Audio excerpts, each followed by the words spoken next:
When society collapses and the lights go out forever, 90% of people will be dead within 30 days. But the other 10%? They'll thrive because they mastered these survival skills that have nothing to do with stockpiling supplies or being the strongest person in the room. In the next 12 minutes, I'm going to reveal the real survival skills that separate the survivors from the statistics. These aren't wilderness camping tricks. These are the adaptability skills that work whether you're facing an economic collapse, natural disaster, or complete grid failure.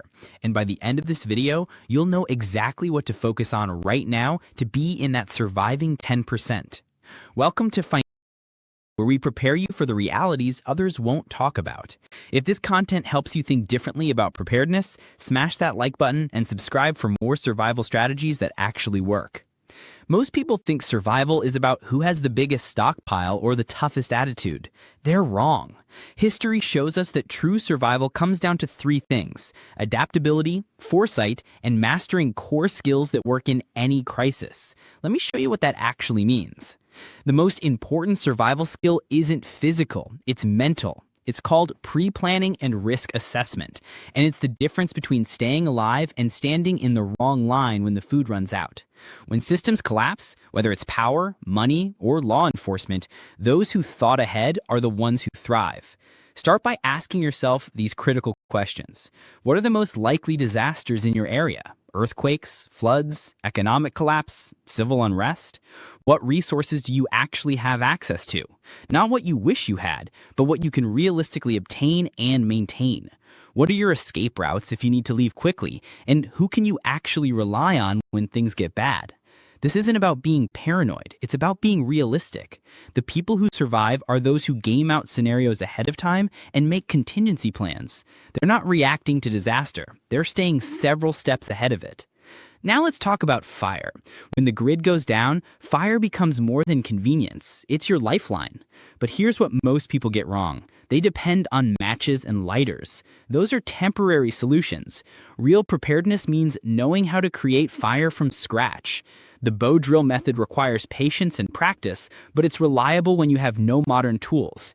You need dry tinder, kindling, and fuel wood. The friction creates an ember that you carefully nurse into flame. Flint and steel work by striking steel against flint to create sparks that ignite your tinder. You can even improvise by using a magnifying glass to focus sunlight or create sparks with a battery and steel wool.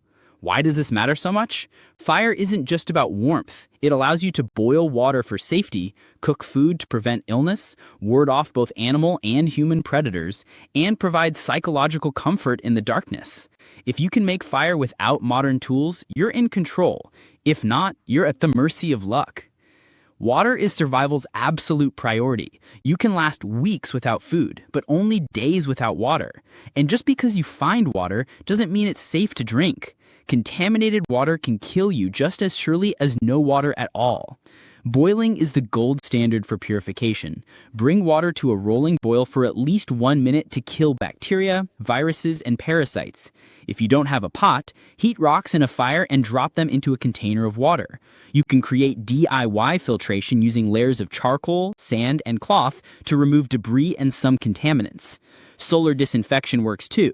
Fill a clear plastic bottle with water and leave it in direct sunlight for several hours.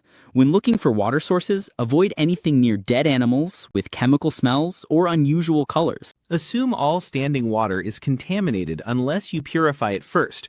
For storage, use bottles, canteens, or improvised containers, but keep water covered to prevent recontamination. Carry as much as you can without overloading yourself. Knowing how to find, purify, and store water gives you freedom and confidence.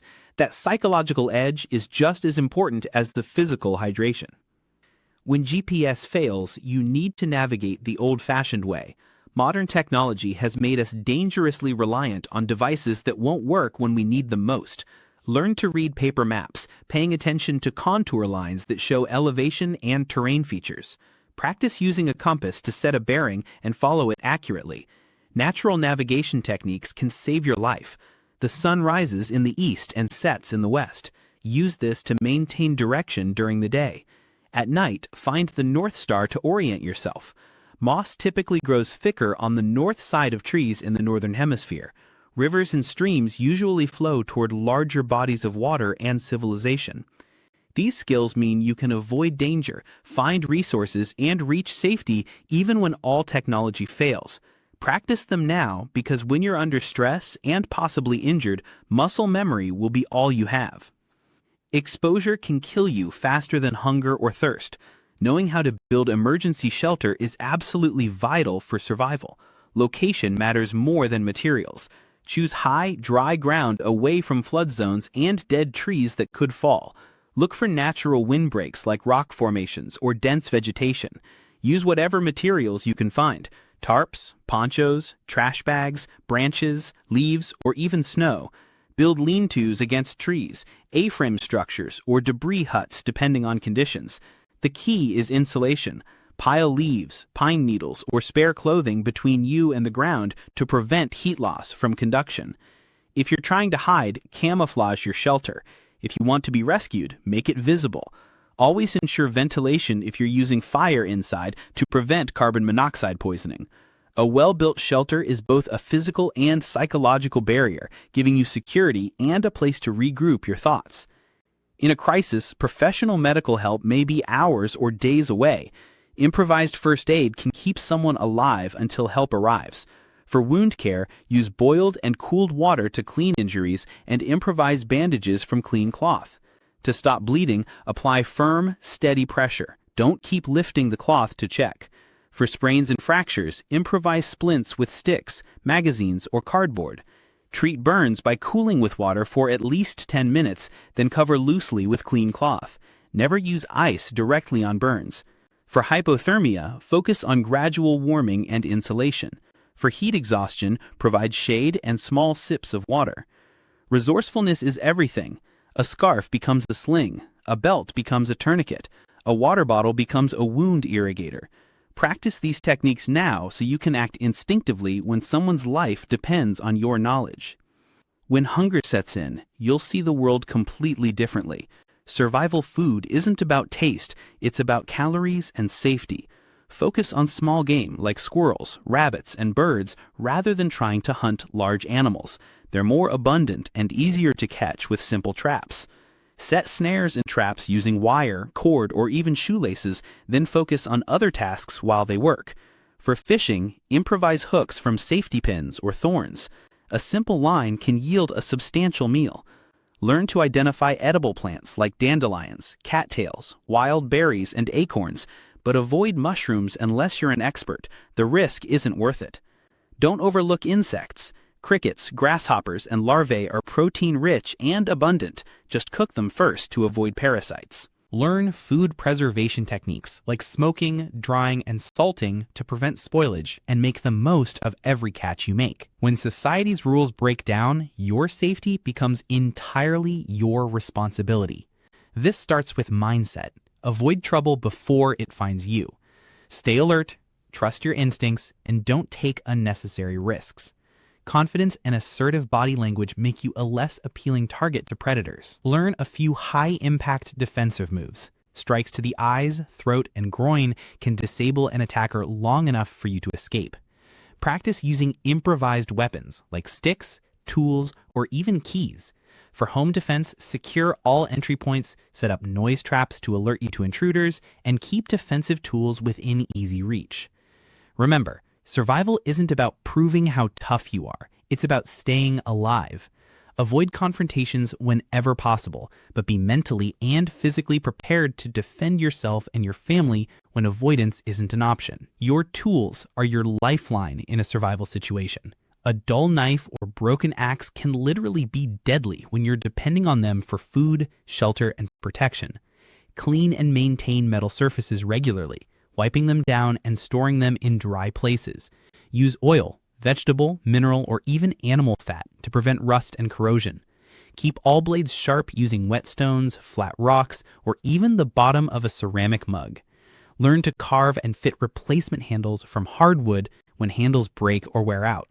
For mechanical tools, keep them lubricated and replace parts as needed, scavenging components from broken equipment when possible. Preventative care is critical. Regularly inspect your gear for damage and fix small problems before they become life-threatening failures. In a survival situation, you won't have the luxury of replacing broken equipment. But here's the truth most survival guides won't tell you. Your mind is your most powerful tool, and it's the one most likely to fail you. Survival is as much a mental challenge as a physical one, maybe more so. The stress, isolation, and constant threat can break your spirit faster than any physical hardship. Start with acceptance. Acknowledge your situation honestly and focus only on what you can actually control.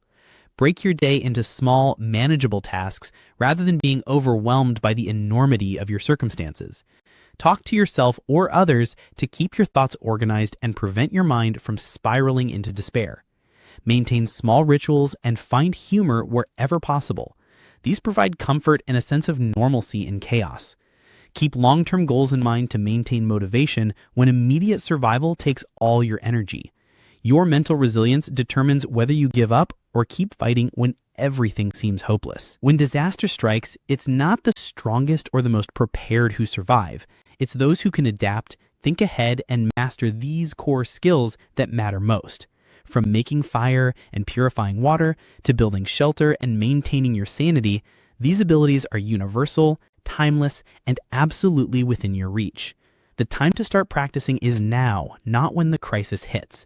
Because when the lights go out and society crumbles, it's not luck that keeps you alive. It's foresight, adaptability, and the unbreakable will to keep moving forward no matter what. If this opened your eyes to what real survival preparation looks like, hit that like button and subscribe for more content that prepares you for the realities others won't discuss. Your future self will thank you for taking action today instead of hoping someone else will save you tomorrow.